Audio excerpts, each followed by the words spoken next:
Panic selling can be very detrimental to any cryptocurrency.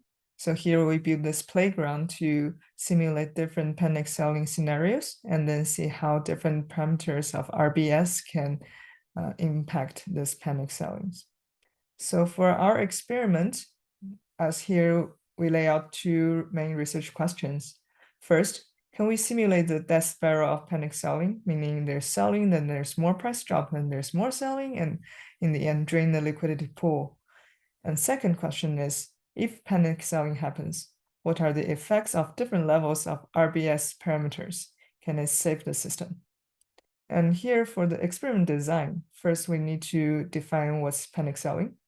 So here we say panic selling are defined as there will be conditional selling for the system, which means at each time step, there's the possibility that for any reason, some participant might sell if the price drop reaches certain level.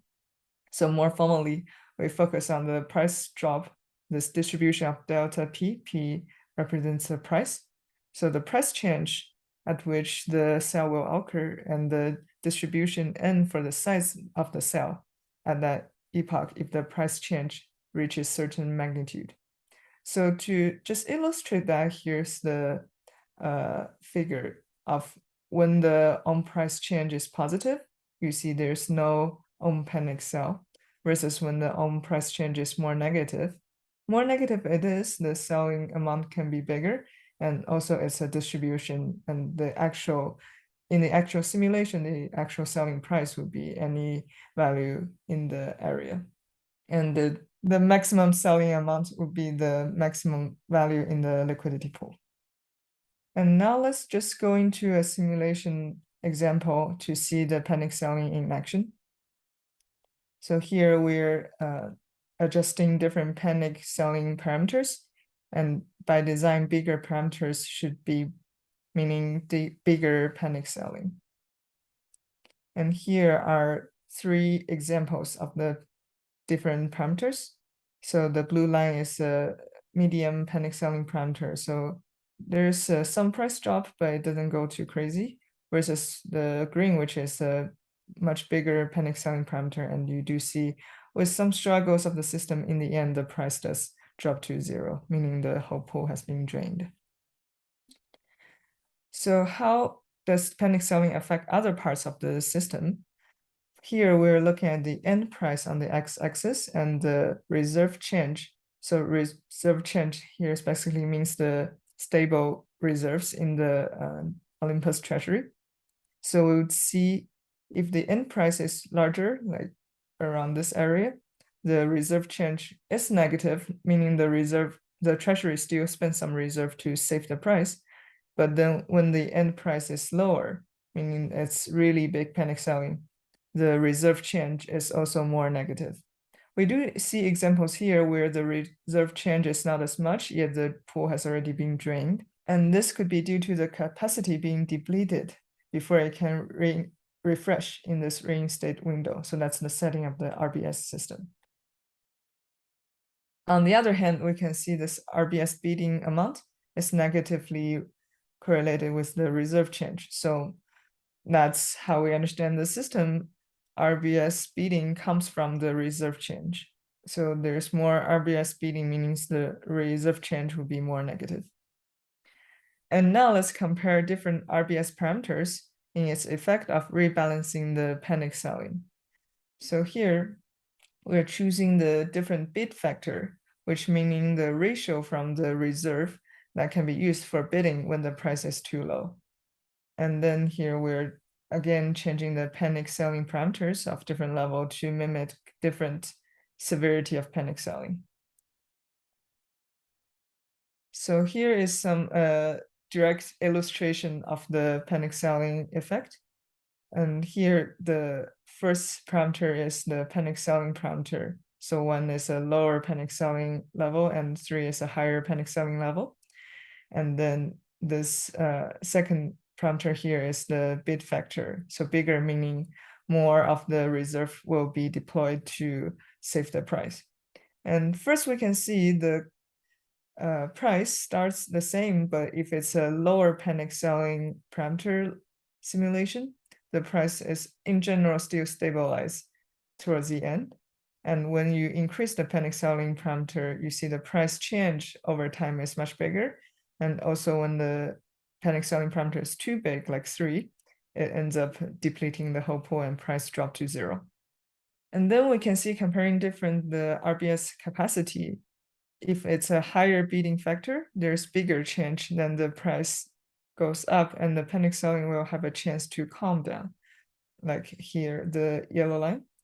But this is not guaranteed. In the end, if the panic selling still continues, the price can still drop to 0.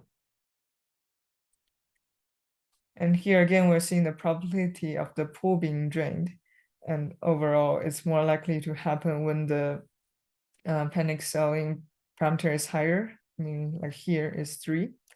But also we can see that it's the higher RBS bid factor, the bigger chance that the pool will be drained, especially with a higher panic selling pressure compared to if the RBS parameter is actually smaller. So indicating this is probably not the only most useful way to stop a really big panic sell. Again, this is very extreme panic selling situation that is not very likely in real life. And second, we compare the end price. So meaning at the end of the simulation, what's the price of ohm? Overall, the end price is mostly determined by the panic selling level, as expected, and we've seen above. Also, we can see that when the big factor is higher, meaning more resources from RBS will use to recover the price, it can slightly increase the end price, especially here we're looking at the left of the graph when the panic parameter is smaller. It can slightly increase the chance of the panic end price being slightly higher. And regarding the impact of the reserves, here are 2 figures of reserve change and the RBS bid amount. And as we knew before, these 2 things are heavily correlated. And here they're showing the same idea that when the bid factor is not very high, so that's the blue line here, the more panic selling happens and the more reserves the treasury will need to spend to come back the price drop. So it's a monotonic relation here. But when the bid factor is higher, the reserve change will be bigger, but then plateau as the panic parameter continue to increase, potentially due to it's already draining the whole reserve. And finally, how many times will RBS need to intervene throughout the whole simulation? So we're doing a simulation of 100 steps. So 50 is like half of the time RBS was intervening to bid. And again, it drops when the panic selling parameter is too high, likely due to the early depletion of the bid capacity, as we have discussed earlier.